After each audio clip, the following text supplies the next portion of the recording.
All right, that's me. In the lifetime of everybody in this room, and I include myself, theory and research carried out in the United States has been overwhelmingly dominant in world psychology. You probably all know that. What I'd like to do in the next half hour is, if I can cram it in, take you through a little bit of history and say a word or two about the future and some of the things that we might need to do in the future. Now let me start where these, let me give you a preview. This is because I'm covering a number of items. After you read the slide, you can go and have a drink if you want, because this covers it all. The US has dominated psychological science since the early 20th century. This is true largely because the United States has come globally to dominate militarily, economically, and politically. The science we've produced is ethnocentric and unrepresentative of humankind. The challenge now is to discover how all behavior is a culturally structured exemplar of universal characteristics. Global geopolitics are rapidly changing, and the US is losing its hegemonic status. And future leadership in psychological science will be awarded to those who can synthesize the myriad local psychologies into a universal understanding of human behavior and development. I had to add development because I'm a developmentalist, and that's how we get culturally. So there's my horn tooting. So let's start where these discussions always do, in the middle of the 19th century. It was a time of extraordinary developments which were quite visible publicly in the scientific world. And there were a number of international conventions. Now remember, this is the late 19th century, so we're not talking about catching airplanes to these places. Going to one of these conventions, one of these congresses, was a serious and long-term undertaking. So that's the context in which, remember Psych 101, our good friend Wilhelm Wundt established his laboratory in Leipzig. And let me remind you, I'll come back to this in a minute, that the issue was, how do we separate psychology as a science from philosophy? A problem that still sometimes bothers us.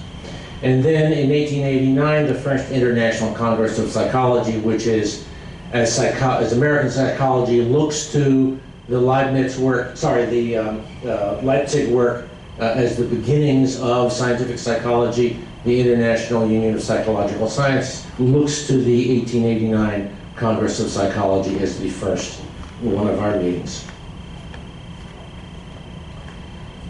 During this period, there were a number of national psychological sciences societies being organized.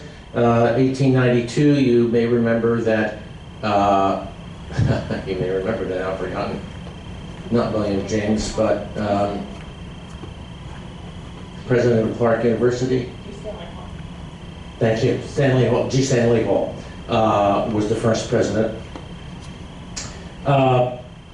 But all of these international societies were being formed in those days. Now, I want to show here in this graph, I want to demonstrate that Germany was indeed the epicenter of psychological science for quite a while during that era. And the reason, I'm told, particularly by Ernest Hilgard, who covers it very nicely in his History of Psychology, the reason that all this happened in Germany was the organization of universities in Germany required, for the sciences, required laboratory experimentation in order to get the doctorate. That was not true in England, it was not true in France, it was not true in Italy, and we were just beginning. Our experience in graduate education really began after the Civil War, prompted in part by the Morrill Act, and many Americans got their graduate education in Germany across the disciplines. 1896 was actually the peak, when there were 514 Americans were granted a PhD in Germany. This graph shows you where were the presidents of the APA Where did they get their graduate education? The blue is the US, the yellow is Germany, and green is American PhD, but either before or after 1 or 2 or 3 years of study in Munich or Leipzig or one of the great universities in Germany. And I'll just point out the outlier here. This looks really strange to have someone in the 1950s. That's Wolfgang Köhler, who, there's a long story here, but basically when the universities were underwent Nazification in 1933, he, who was not a Jew, objected to the dismissal of Jewish professors and having to use the Nazi salute in class. So he left voluntarily, came to the US, and so he's the exception that kind of proves the rule, as it were. You can see that the disappearance of German training is partly due to the fact that we developed our own programs here at Harvard and Cornell and Hopkins and elsewhere, but also you can notice the effect of World War I, and by World War II there were no longer any APA presidents who had gotten their training in Germany, obviously some 20 or so years ago. You have to mention the 2 world wars in order to understand this history. They were both devastating for Germany, demographically and intellectually and economically and every other way, particularly the Second World War, where Germany lost 11% of its population and the universities were literally leveled. Psychology played an interesting role here. It was to some degree recruited by the Nazis to serve their political purposes, but they used in both the Army and the Air Force, and I imagine the Navy, but I didn't find any information on that, used psychology to select particularly those men who showed potential for leadership. By 1942, they were so desperate for new troops that they disbanded, and maybe in partly for political reasons as well, they disbanded the psychological units of both the Army and the Air Force. And at that point, the Nazification of psychology was complete. The US story is quite different. We entered the war in 1942, just as the Germans were closing their psychological units, and US psychology was very involved and very well supported for selection of pilots and selection of bomber crews, submarine crews, and as you may know, the Office of Naval Research and the Department of Defense continued to pour a great deal of money into psychological science for a number of years.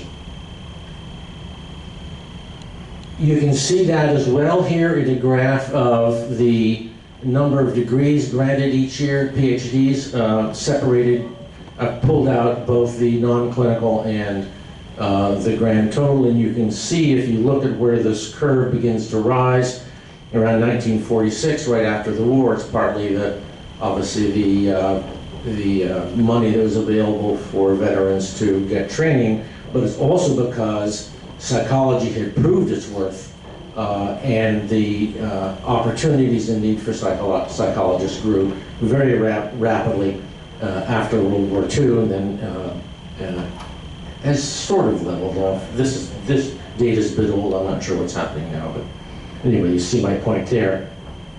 One more indication, the first International Congress was in Paris. All the presentations were in French. And over the years, you can see that by 1909, there were a number of European languages. 1937, there were these official languages. By the 1950s, it had reduced to English, French, and the language of the host country. In 1999, the new regulations were that all presentations would be in English or the language of the host country. So there's a clear marker of American dominance. One final demonstration. This is a somewhat complicated graph taken from a German dissertation.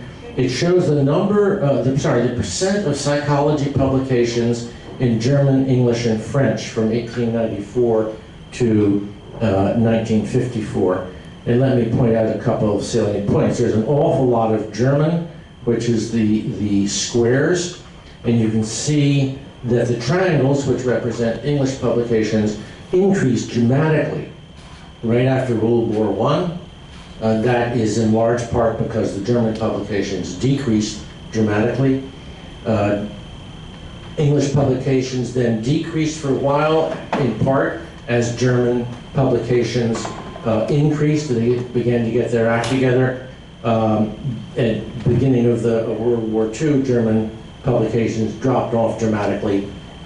English publications took off. There is now, by the way, a debate going on within Germany about why are we not publishing more in German. And I don't know where that debate is going to end up, but they are very aware of the fact that, and they're a little bit uncomfortable with the fact, some of them, that English is so dominant in the psychological literature. Now, there's one more thread I need to get here, and that requires going back to Wilhelm Wundt. In 1834, a man named Franz Boas, you may be less familiar with him, a German, went to Canada and looked at the people in Baffin Island. He came back and had a conference with Wundt. He was not technically a student, but he spent some time working with Wundt in Leipzig on psychophysics.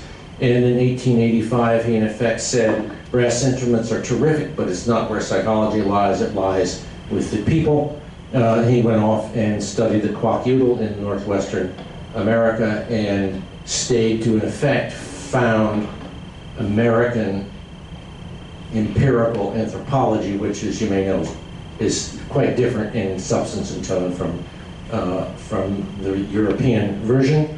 And it's also particularly relevant to note that just a few years later, Wundt started to publish his massive 10-volume study of Volkers Psychologie, which is usually translated as folk psychology. In fact, I think in modern times, in today's atmosphere, it would probably be better translated as cultural psychology, because it was in fact trying to understand how people were thinking and what you could learn about human thought and behavior from studying all aspects of their culture. The other thing to note here is in 1898, slightly before that, the Torres Straits expedition, which you may have also encountered in Psych 101. The Torres Straits are basically almost connect New Guinea with Australia. And the expedition set out to look at, is an English expedition headed by William Rivers. It was set out to see what psychology looked like in a, quote, primitive society. They took all their brass instruments with them, and even though Titchener published a scathing review of their work, he really only focused on a couple of parts. Two parts that have clearly stood the test of time was the finding that natives were more or less accurate in their vision, except none needing reading glasses, but they were less susceptible to the Muller-Lyer illusion. It was later, this finding was later tested and confirmed on a world sample by Siegel, Campbell, and Herskovitz. You may know that book as the Carpentered World hypothesis. They also discovered that the Papuans had no word for blue, and an intelligent native found nothing unnatural in applying the same name to the brilliant blue sea or sky and to the deepest black. And there is a substantial anthropological literature dating back to the late 60s on the evolution of the social evolution, linguistic evolution of color terms, which substantiated and elaborated that original conclusion. So that was a very productive cross-national, cross-cultural expedition. Then World War I came. Captain Rivers was, in fact, his medical training, like a lot of psychologists of that era, and he was recruited into World War I, and established some of the techniques still used today for understanding soldiers who come back with, as it was called in those days, shell shock or PTSD, as we now call it. And that whole movement that started in England just stopped at the First World War and never really picked up except through some colonial mechanisms. What I've done here is try to think about why do psychologists get involved in cross-cultural research. And this is kind of a set of categories pulled from my own brain, so one could probably do a more exacting job. But certainly there are some people like Ken Rubin and Walt Launer who attribute their interest in understanding non-American psychology to either a particular singular dramatic experience in Ken Rubin's case, or to growing up in a multicultural setting in Walt Launer's case. Some people like Robert Serpel, who's English, and Bond, who's American, have simply said, I'm going to go there and live for a long, long time in either Zambia or Hong Kong, respectively, and try and understand what American psychology looks like there. There is a strain of people doing psychological research trained primarily by John and Beatrice Whiting, and as anthropologists do, you can trace the kinship of a lot of these contributors, and somewhat separately, Harry Triandis, a social psychologist whose name you probably know, in his later years did a lot of international work, and several of his former graduate students have really continued international or cultural work. Some cases, like Mike Cole, he has quite a story to tell. Total serendipity, he had no intention whatsoever of ever getting into cross-cultural work, and of course that's where he made his name. There's also the issue of foreign graduate students returning home, and I would mention here only two. There are, of course, others. Çiğdem Kagıcıbasi from Turkey, who got her PhD from Stanford in the 50s and went home and said, you know what, that's not the way it works here, and spent her life working out some of those issues. And Bamit Samanan in Cameroon, same issue. And then there are still some wonderful stories of international students, and I just have to show you this quote from Richard Nisbet. You may know his book, The Geography of Learning. And he writes in the introduction, a few years back, a brilliant student from China, and remember he is at University of Michigan, came to work with me on questions of social psychology and reasoning. One day, early in our acquaintance, he said, you know, the difference between you and me is that I think the world is a circle and you think it's a line. I was skeptical but intrigued. I had been a lifelong universalist concerning the nature of human thought. Marching in step with the long Western line, wonderful turn of phrase, since he'd just been accused of thinking linearly, from the British empiricist philosophers to modern-day cognitive scientists, I believe that all human groups perceive and reason in the same way. My student's chance comment launched me on a new course of research, and that's what led to his book, which, like all great books, warrant some criticism, but it was certainly an eye-opener for him, and a lot of other people in social psychology and cognitive psychology. Now, with that exception, yes, sir. Are you taking comments? Oh, please. Okay, there is a whole other origin for interest in cross-cultural work. And that is those of us who have a biological orientation think that the mechanisms and processes and psychological events that we study may be universal, need to test the claim of universality against the existence of these phenomena in various cultures.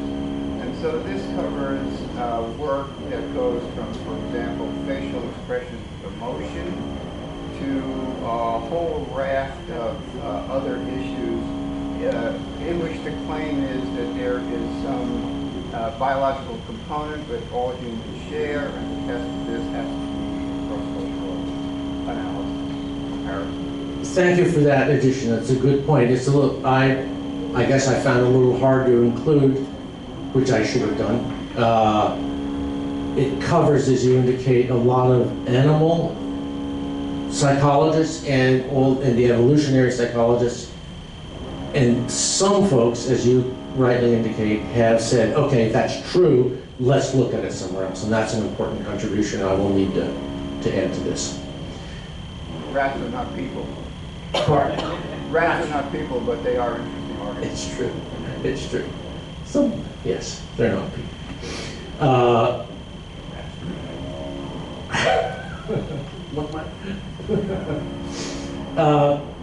With some exceptions, including that one, you, I'm sure, know that there have been a number of reviews recently, in the last decade or so, or even more, that basically say, as Henrik and others said, behavioral scientists routinely publish broad claims about human psychology and behavior in the world's top journals based on samples that are weird. And this acronym, of course, now is more famous than the rest of the content of their article.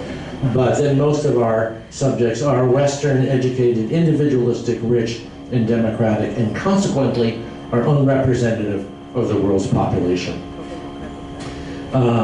Relatedly, Arnett, a couple of years earlier, pointed out that 95% of psychological research published in APA journals focus on less than 5% of the world population, who live in conditions vastly different from the majority of the world's population, underlying doubts about how well American psychological research can be said to represent humanity. Anthropologists have been saying this since Boas, and there have been a number of good psychological reviews of that as well. There's a different but perhaps related issue here in terms of U.S. psychology's role in the global scene. It's not just that American research is unrepresentative of humanity, but as Sats Cooper, who is now he's a South African of, I believe, South Asian descent, and is now president of the International Union of Psychological Sciences. He wrote in the introduction to one of the volumes following from the 2012 International Congress, mainstream psychology finds its largest number of exponents and leading personalities in the high-income countries of the global West. The other psychologies referred to by different names are scattered across the rest of the world. One of these other forms of psychology is known as indigenous psychology. The main driver of indigenous and other forms of non-mainstream psychology is the endeavor to embed the discipline in the dynamics of local societies. And he could have added, but didn't, as American psychology is embedded in its local psychology. There is a somewhat more negative version of that. One of the NRC publications that this committee was involved in putting out recently on international collaborations identified from some survey work that there is a significant mistrust of American scientific imperialism. And if you've been to international meetings, you may or may not have run into that. Most psychologists try to be polite, but that is definitely a thread that is there, which affects, to some degree, the reception of our work. So let me say a word about globalizing world, what I do and don't mean. I'm using this term in the title of the talk very loosely. I'm not talking specifically about the globalization of international corporations and in order to make more money, but rather the flow of information and ideas that is increasingly a characteristic of this world in the 21st century. That certainly includes economics. It also includes the increasing mixture of international perspectives on jurisprudence in American law. It certainly reflects education with the increased exchange of graduate students, et cetera. And that is the context in which I'm talking about more and more non-American psychologists, more and more international literature. At the same time, the whole geopolitical context is changing quite dramatically. Without even making any comments on the current US administration, it is pretty clear to most observers that the US hegemony across the board is diminishing as other powers, particularly China, but not only China, increase significantly. Here is a graph. I've grayed out the ancient stuff. This is the period here that I've been talking about. And if you follow the green line, you can see that during this period that American psychology has come to dominate, it also has come to dominate the world economy. What happens after that period is what you all know from reading the newspaper. The US economy is becoming a much smaller part, significantly, not much, but a significantly smaller part of the world economy, and Chinese and South Asian economies are increasing quite dramatically in their participation in the world economy. Again, that graph stops now almost 15 years ago, but those trends, as you know, have continued. So things are changing. And I need to say a word here about internationalism. More than half of the organizations you represent have a committee on international relations or scholarships or fellowships that are earmarked for international students, travel grants to go to international congresses, etc. And that certainly is a good thing. I think it's very important for development. However, I would also like to say that dealing with this as an international issue kind of misses the point. We are organized on a national basis, other psychology organizations are national, and so we do that. But in fact, we all know that culture does not change dramatically when you cross the border, but it does change dramatically from Walloon versus Flemish parts of Belgium. It does change dramatically when you go from Milan to Sicily, all within the same nation state. That it really is culture we're talking about. And if we look at where culture appears in psychological research, it comes in a number of different forms, some of them more helpful in my view than others. One is the superorganic phenomenon, which is sort of the traditional ethnography, and often ends up making statements which we as research psychologists might not be as happy to accept as some other kinds of data. The nation state or class status, this is basically a social address approach, as Bronfenbrenner pilloried a particular kind of US research. This simply identifying the social address doesn't always help. There is a more common version these days of pulling in some dimension of variation derived outside of the immediate project to call this a modern society or collectivistic society, when those dimensions, you know, come from quite different kind of data, do not always apply to all parts of any particular nation state. And I would add, they don't actually tell you what the people you're studying experiences, as one of my children commented to me, now grown, when we were talking about individualism and collectivism and trying to explain what psychologists meant by that. She said, she shook her head and she said, gosh, nobody told me I was supposed to be individualistic. Of course, she spent her whole childhood being individualistic. That's what we do. And how that process actually happens, again, you're in my developmental streak, we can't just say, well, it's collectivistic. We have to study what are the actual influences on the people we're studying. How is it that culture is a provider of structured niches for behavior and development? So here I've outlined for you, and I don't expect you to memorize this right away.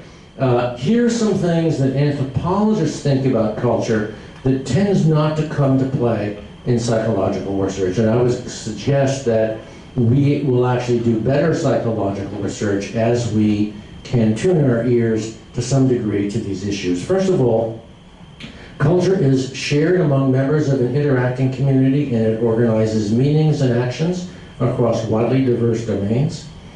Culture exists both externally in the environment and also minds of individuals. As with language, there is a constant process of transaction between the two. Culturally based beliefs exist in a variety of forms, from the specifications of law to the implicit taken-for-granted ideas about the nature of the world and the right and natural way to do things. All cultures are unique, but none is completely different from all others. Rather, cultural communities tend to share some characteristics with other communities, due in part to common historical roots, the diffusion of ideas and technologies, and similar challenges and opportunities for living. And finally, understanding any particular cultural group necessarily involves a more complex multi-method strategy than is typical of behavioral research, in which the multidimensionality of culture is not considered. So that's a little bit of sermon, but in fact, I think it would be, if we're trying to understand psychological behavior in other cultures, we need to pay attention to those things. So there's the summary. It's the same one that I showed you before. The bottom line is the role of U.S. psychology in the world is beginning to change very dramatically, and the rest of your lifetimes, it will change even more dramatically. That's partly a function of changing geopolitics. It's partly a function of more and more non-American psychologists, and there will be a special kind of leadership that I think American psychology could play, if we'd like to, which recognizes the diversity of indigenous psychologies, recognizes the diversity of different ways of rearing children and of thinking about problems. And if we can begin to synthesize that into a general psychology of human species, then I think we will continue to play a dramatic leadership role in global psychology. Thank you very much.